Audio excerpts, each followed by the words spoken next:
Radio Bypass, bringing you rock and roll music that deserves to be heard. Discover new bands. Here's some old favorites on Radio Bypass. Hey, rockers. We are being visited today by our good friend Tony Covino from the band In Theory. They just released a new single, World on Fire. And Tony's going to tell us about the song and what else is happening in Theory world, which is quite a bit for 2024. How you doing, buddy? Doing great, man. How are you? I'm good, man. It's good to see you again.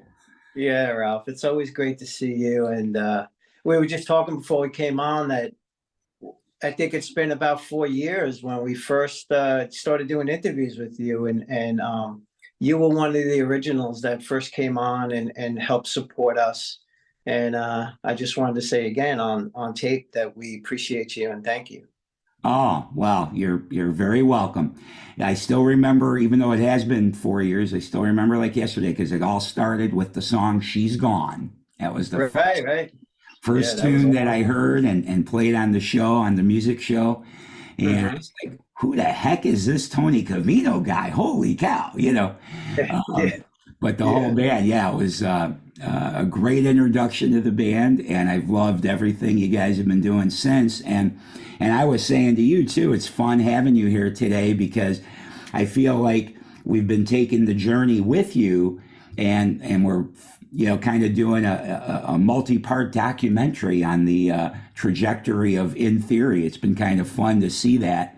And it couldn't happen to a couple of nicer guys than you and Mike. Sorry Mike's not able to join us today, but that's okay. We missed you the last time when Mike was here. So, but it's great to see. I couldn't think of two guys that deserve it more. So really happy for you. So we need to talk about World on Fire because, again, another smoking track. But even before we do that, in January last month, you did a date in New York that I was hoping to attend, just couldn't quite make that work for myself. But how'd that go for you? It looked like little clips I saw. It looked like it was a great night. Yeah. Mercury Lounge in Manhattan. It was a great night. We actually had a little issue with the weather that night. It was a lot of snow. So it was a little hectic, because people were coming from New Jersey and things like that. Sure. But the show was great. The venue was great. It was great to play in the city again, and it went well. Wish you could have been there, but you know what? You come to the next one. Yep, I will make it eventually. Well, that's cool. Well, tell us about World on Fire, man. I can't say enough good things about the song, but you and Mike always seem to be so insightful about the songs that you write, and they're so thoughtful. So tell us the story on this one. I mean, I have to take credit or fault for the lyrics. It's sort of like this song speaks for itself. It's just seems like the world is chaotic right now. And that could be a good thing. It could be a bad thing, but it's just, so the whole world's on fire is not literally world's on fire, but it just means like there's just a lot of different things going on. And, I remember we always used to have like one thing that everyone was worried about, but it seems like everybody's worried about everything. Like everything is all over the place, politics and this and that. And, and I just, if you listen to the lyrics, it kind of tells a little story, where everybody, no one knows who they want to, what they want to become and things like that, and what careers they want or where they want to live. And, so I just encompassed it into World's on Fire. And it's not meant to be a negative thing. It's just a little chaotic right now. That's all. Yeah, it's just observational. Yeah. And it is chaotic. I couldn't agree more for many, many reasons. Yeah, there's a lot of different reasons. Yeah, that's for sure. And usually when I write lyrics, I write with, I'm not really a verbal person. Like besides doing interviews and stuff, I'm really kind of quiet. So when I write or when I sing, this stuff just comes out because I don't normally, I don't sit around with a bunch of friends and talk about topics and things like that. Like I speak through the songs. So that's why, World's on Fire, that was part of that. Like, just watching the news and everything else, and everybody has a different opinion, and everyone thinks the other one is wrong, and it's like that kind of vibe to it. Gotcha. There's nothing wrong with getting it out through your music. Yeah. But your songs are always so thoughtful, just like who are your heroes, and Mm-hmm. So that's why I was curious. I assumed it was something along the lines of what you just said it would be, but so what else we got going on? I know you've got some chances for people to see you guys live. Yeah, we have some shows coming up. Believe we're going to be in Chicago, and you know more than I do. I mean, the shows are coming in kind of fast. I'm excited, and especially for all my friends back home in Chicago. You got a couple of chances to see these guys around there. March 15th, House of Blues. Everybody that knows me in Chicago, we all know the House of Blues. And then March 28th, they're going to be at the Rock House in West Dundee. So there's two opportunities right in the Chicago area, including. And then on the 14th, we're doing. And then St. Louis. It's a little bit of a cruise if you're in Chicago. But St. Louis on the 14th at a place called Flag that I've not been familiar with before. So that I'm sure will be cool. And then and then that's it around there. And then I know we have listeners in Columbus, Ohio. I know I hear from a man named Bill there quite often. So May 12th, you're playing in Columbus, and that's with the band Angel. Yeah, we're really excited about this. Mike and I have been fans of Angel since we were kids. And Frank Domino's vocals and Punky on guitar. And it's just like the whole thing is like full circle. Like it's unbelievable to be able to we're opening for them, and we'd be glad to open for them anytime they wanted us. Because we love those guys. We love their music. We've been listening to their music since we were kids. And the fact that we're going to get to play with them and meet them, like we're like two kids in the schoolyard. It's real exciting for us, and I'm so excited about it. And I think there's probably going to be more shows that we're going to be doing with them, which I'm just besides myself, because they through we had a connection through them, and they heard our stuff, and they like our stuff, and we're talking about maybe doing more with them. Not putting anybody on the spot, but that's what's being talked about. And if that can happen, it'll be amazing. But the show in Ohio, it's going to be a great one. Yeah. That's awesome. So May 12th, Columbus, Ohio, folks. And then for my Chicago folks, again, 15th House of Blues of March and 28th of March at the Rock House. The Rock House, you probably haven't ever been there, but it's a great venue. Years ago, it was called the Clearwater Saloon, and it's a cool place. You'll enjoy it. Yeah. It looks. I looked it up, and it looks very cool. Like the places look really cool, and it seems like they have history to them, and I respect all that stuff. I'm excited to see those places. Now, for these sets of shows, who are all them? You and Mike, obviously. And in case you're not familiar with In Theory from the past, Mike is the guitar player. Tony here is the singer. But who else will be in the band that will be at these shows? Well, we have a pretty steady band at this point. It's Brian Keeling on drums. Brian used to play with Pink and Scooty Jennings, bands like that. So Brian's our drummer. We have Rez Webster, which is a local guy from Muscle Shoals, Alabama. And he's been with us. And on background vocals, we'll have Alicia Lattimore, which just recently, a couple of weeks ago, was on Saturday Night Live with Jennifer Lopez. She was actually on stage with Jennifer doing backgrounds, and she was on Saturday. I think it was 2 weeks ago. And she's on background vocals. So we've had that unit for a while now, and that's our touring band. Got it. Awesome. Yeah. So what else is happening? So we got the dates. We've got our first single of 2024. I'm guessing there'll be more music released this year. Yeah, we're actually working on. We released the single "World's on Fire," but we're actually working now on. We're releasing "Promised Land" as a single, but we're also releasing an EP called "Promised Land."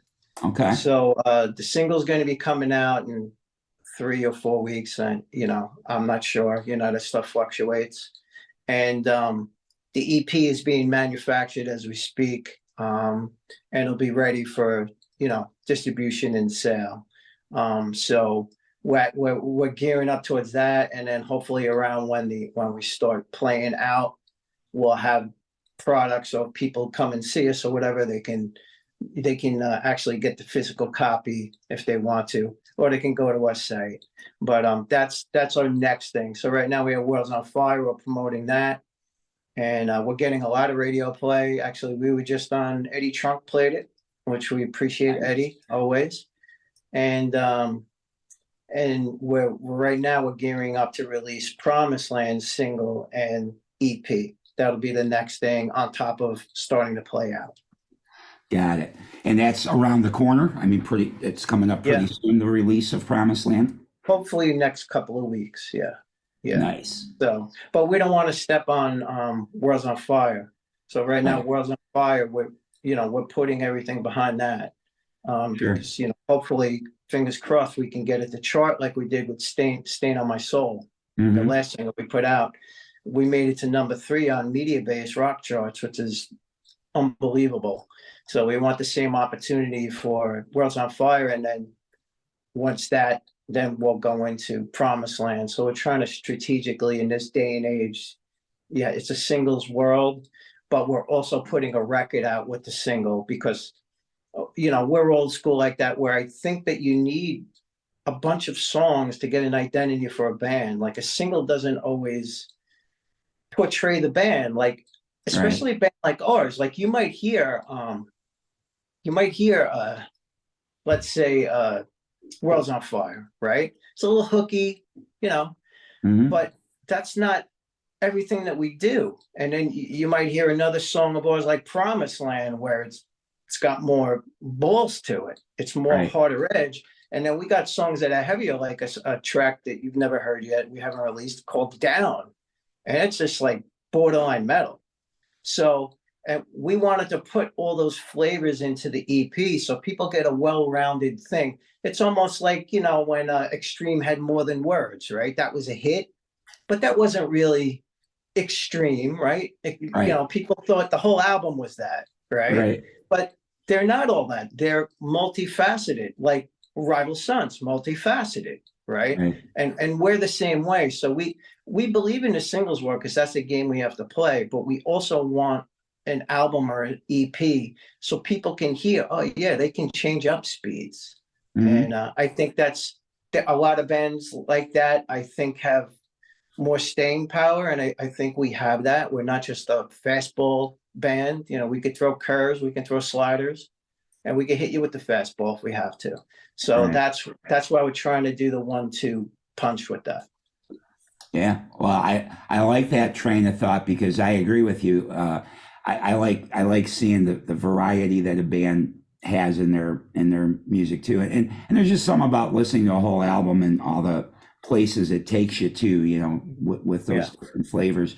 For me, is more fun than just a single. Although, when I was a little kid, of course, first records I got were 45, so I guess I did support singles in the beginning. But singles has always been there, but it's always been part of an album.